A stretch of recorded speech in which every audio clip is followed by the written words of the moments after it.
So, Resident Evil Village. It picks up roughly a few years after the events of Resident Evil 7, reuniting players with the faceless protagonist Ethan Winters and his wife Mia, who appears to be happy with their newborn baby Rose.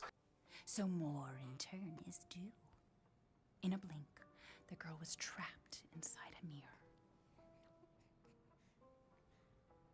There. She's asleep.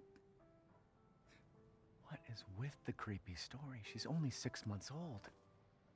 Things are shattered when Chris Redfield, you remember him from the previous game? Well, anyway, he's in this game and his armed grunts show up at their house and does something unexpected for his character that basically changes the life of Ethan Winters. The official description of Resident Evil Village reads as follows, quote, "Experience survival horror like never before in the 8th major installment in the storied Resident Evil franchise, Resident Evil Village." End quote. Can I just stop there and say that it's pretty crazy that this is the official 8th Resident Evil game, but there is like 100 of them, but it really doesn't matter. Anyway, continuing, quote, "Set a few years after the horrifying events in the critically acclaimed Resident Evil 7, the all-new storyline begins with Ethan Winters and his wife Mia living peacefully in a new location, free from their past nightmares. Just as they're building up to their new life together, tragedy befalls them once again." End quote. The art direction of Resident Evil Village is immediately noticeable. The environments are beautiful, from the snowy covered shacks of the village to the distant gothic-soaked castle. It is by far the best looking Resident Evil game I've ever played, and that is pushed even further with the PlayStation 5, but I'll get into that in a moment. The village serves as a central hub for Ethan's adventures, and it's a place you'll return to as you collect more things and discover new paths. Indeed, this is a Metroidvania-style progression, and it's far more in line with the classic games than Resident Evil 4 and 5, which ditched it in favor of a more linear path. Over the course of the 12-hour campaign or so, you'll meet and engage with 5 important figures who own and run this area. Despite the normal trappings of the snowy setting, they each have their own section of a village, which leads to a series of radically different environments. Oh, and of course, all you have to do is keep your eye out for Lady Dimitrescu.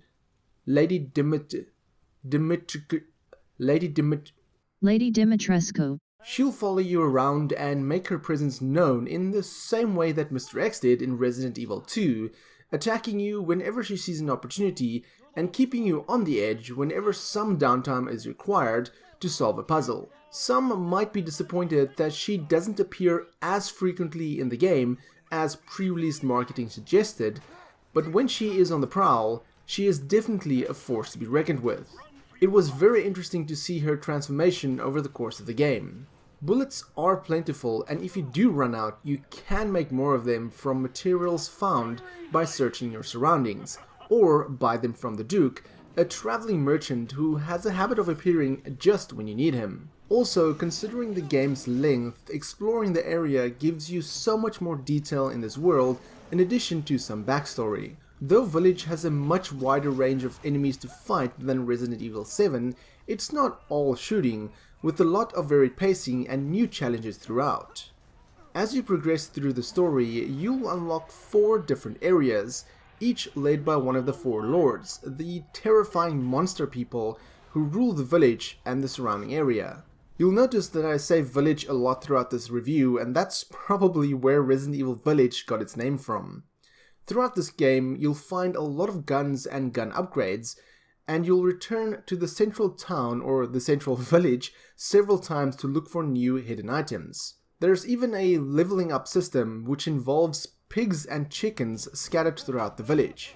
Shoot them and bring their meat to the Duke, who will then cook it into meals that will boost your health, increase your movement speed, and make your guard more effective. This is a good way to personalize your arsenal, even though the different handguns and firearms on offer are fairly straightforward. One thing about the DualSense on the PlayStation 5 though is that the adaptive triggers undoubtedly help to distinguish between the different guns.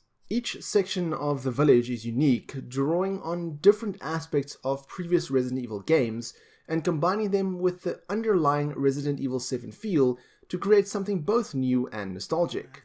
It's impressive how quickly the game can shift into something new throughout its runtime, and each section is fun, intense, and of course, terrifying in its own way.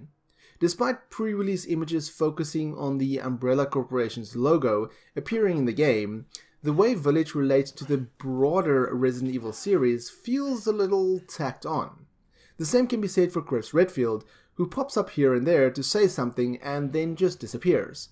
I do wish they put him in more in the game because he is a much better character than Ethan Winters. However, the focus on Ethan's relationship with the Four Lords and uncovering what's going on in the village is somewhat enjoyable and interesting. Oh, and Mercenaries mode also makes a return, although it's pretty bare at this moment. As for the visuals, Resident Evil is a cross-platform game, but with the HDR and ray tracing on, specifically on PlayStation 5, character models come to life and lighting illuminates rooms and hallways like never before. When you do turn it off, you kinda do notice it. The trade-off here is a frame rate that ranges between 45 and 60 frames per second.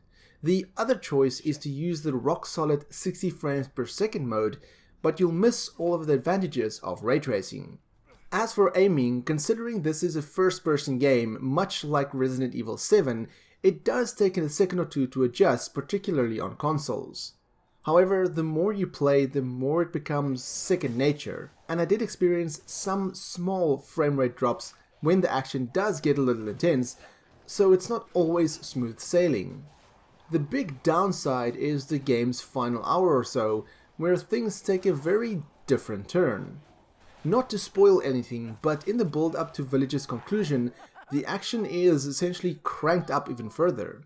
Whereas previous battles with hordes of Lycans were intense affairs that focused you to keep moving and pay close attention to what you were up against, the last few sections feels as if I'm playing a Battlefield or Call of Duty game, which is just bizarre and really makes for an unfortunate conclusion. That does not mean Village isn't worth a visit.